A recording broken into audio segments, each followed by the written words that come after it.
अभी नींद की पहली परत जमी ही थी कि मैं सहसा सपनों के नीली झील के किनारे पहुंच गया। दरवाजे पे किसी ने दस्तक दी थी। शायद ऐसा एहसास हुआ। मैंने उठकर इधर उधर देखा। मनी के मनयारे की तरह भटकता रहा, पर किसी ने नजर नहीं आया। मैं अपने नींद के सारे पन्ने को समेटकर सो जाना चाहता था, पर पता नहीं आज मेरे सारे प्रयास वो सफल होते हुए नजर आ रहे थे।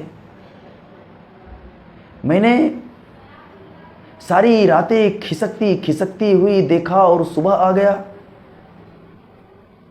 सुबह हो गई। सूरज की पहली किरणों के साथ मुझे एक मनोरम सा दृश्य दिखा। शायद ऐसा दृश्य जिसे मेरी आंखों ने कभी भी निहारा नहीं था। और वह था आज का दिन, आज का महापर्व, आज़ादी का दिन, स्वतंत्रता दिवस, जिस दिन हमारा देश आज़ाद हुआ था। आज के ही दिन 1947 को। सच कहूं मेरे दोस्तों, तो आज मेरे जीवन का उपवन गुलजार हो उठा है। और मैं सारे हिंदुस्तानियों को आज स्वतंत्रता दिवस के शुभ अवसर पर हार्दिक अभिनंदन करता हूं, हार्दिक वंदन करता हूं। पारिवारिक रिश्तों के साथ साथ सामाजिक भावनाओं के बखूबी ध्यान रखने वाले समस्त हिंदुस्तानियों को हार्दिक अभिनंदन करता हूं। आज़ादी के इतने लंबे वर्षों में हमारा राष्ट्र ने कई उपलब्धियां अर्जित की है, कई बाधाओं को पार किया, कई सारी समस्याएं आई, हमने सबका सामना किया, वो भी निर्भीकता और एकता के साथ। हमारे देश में कुछ चिंता करने वाले लोग हैं जो कहते हैं कि हमारा देश रसातल में चला जाएगा, इससे बचने का कोई उपाय नहीं है। ऐसे लोग इतने निराश हैं कि इनके संपर्क में जो भी आता है उसमें निराशा पैदा हो जाती है। अगर हमारे देश की स्थिति अच्छी नहीं है तो हम इससे अच्छी बनाएंगे।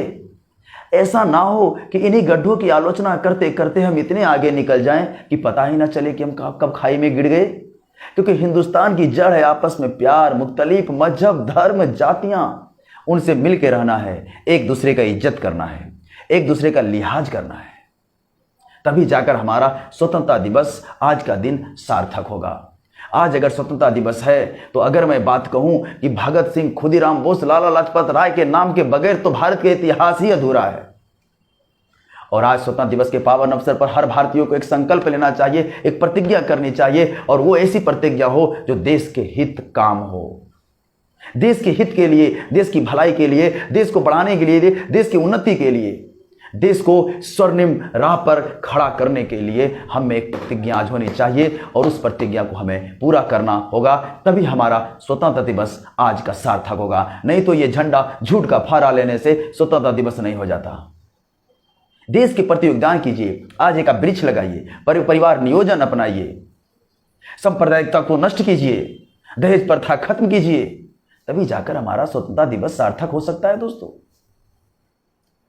आंखों की अटारियों पर जलते हुए दियों से हमने खुशियों को देखा करते थे, लेकिन आज उसी आंखों की अटारियों पर तेलहीन दिए बुझी बुझी सी क्यों है?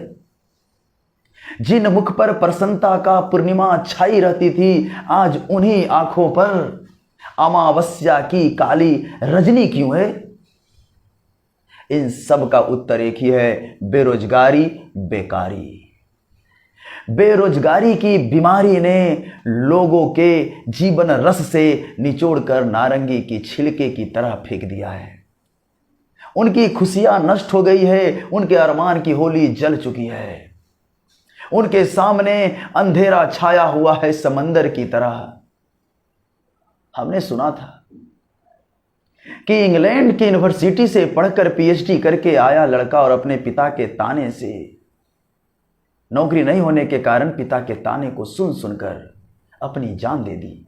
एक इंजीनियर कुतुब मीनार से कूदकर अपनी जान गंवा दी। क्या इसीलिए खुदीराम बोस, चंद्रशेखर आजाद शहीद हुए थे? ऐसा ही दिन देखना था? एक स्नातक पास लड़का रेल के पटरी के नीचे, पहिए के नीचे अपना सर रख दिया। एक टेक्नीशियन इंजीनियर गले से फंदे लगाकर हमेशा हमेशा के लिए झूल गया। क्या इसी दिन के लिए चंद्रशेखर आजाद और लाला लाजपत राय शहीद हुए थे? क्या ये बेरोजगारी के पीछे किसका हाथ है? आपके दिमाग में आता होगा सरकार का हाथ है। नहीं दोस्तों, इन बेरोजगारी के पीछे किसी सरकार का हाथ नहीं है, ये नई शिक्षा पद्धति का अधिकार है। इन नई शिक्षा पद्धति का हाथ है इसके पीछे, जिन्होंने हम लोगों को बेरोजगार बना के रखा है। हम पीएचडी, हम बीटेक, हम आईएससी, और ये डिग्री सत्ता होने के कारण हमें अपनी जमीन को खुदाई करने में शर्म आती है, हमें अपना ही काम करने में लज्जा आता है। क्यों? क्योंकि हम तो पीएचडी वाले हैं। आपको 200-300 रुपये की क्लर्क की नौकरी करना बेहद पसंद है, लेकिन अपनी जमीन की खुदाई करने में शर्म आती है। बेरोजगारी के पीछे सबसे बड़ा हाथ अगर है तो वो है नई शिक्षा नीति। आगे आने वाले कुछ ही वर्षों में अगर हम जनसंख्या कंट्रोल नहीं कर पाए तो हमारे इसी जमीन पर सारे मानव कीड़े की तरह रहेंगे, कीड़े की तरह। तो आज हमें यह प्रतिज्ञा लेना होगा, जनसंख्या कंट्रोल करना होगा। और नई शिक्षा पद्धति, कौन ऐसी शिक्षा पद्धति जो केवल नौकरी की बात करे? वो कोई शिक्षा नहीं होती है। दुनिया का हर आदमी अगर नौकरी पाले तो फिर अनाज कहां से उगेगा? समझ रहे हैं? इस पे विचार करने की बात है, इस पर गहन चिंता करने की बात है, तभी जाकर हमारा आज़ादी ये सार्थक होगा। नहीं तो हमारा आज़ादी तो बेकार का निरर्थक है। आज आप एक पौधा लगाइए और देश के योगदान के लिए कुछ कीजिए। आप देश का स्वर्णिम भविष्य आप हैं। एक दिन देश आपके हाथों में होगा, तब जाकर हमारी स्वतंत्रता हमें आशीर्वाद भी देगी और हम आगे भी बढ़ेंगे। ये जितने जख्म है सीने पर, ये फूलों के गुच्छे हैं, हमें पागल ही रहने दो, हम पागल ही अच्छे हैं। भगत सिंह जेल में रहकर तकरीबन 300 किताबें पढ़ डाले और उन्होंने कहा था कि ऐसा नहीं कि जेल से बाहर निकलेंगे तो किताबें पढ़ेंगे। जेल में बैठे हैं, किताबें पढ़ लेना है, जहां है वहीं काम कर लेना है, रुकना नहीं है। रुकने का नाम तो मृत्यु हो जाता है।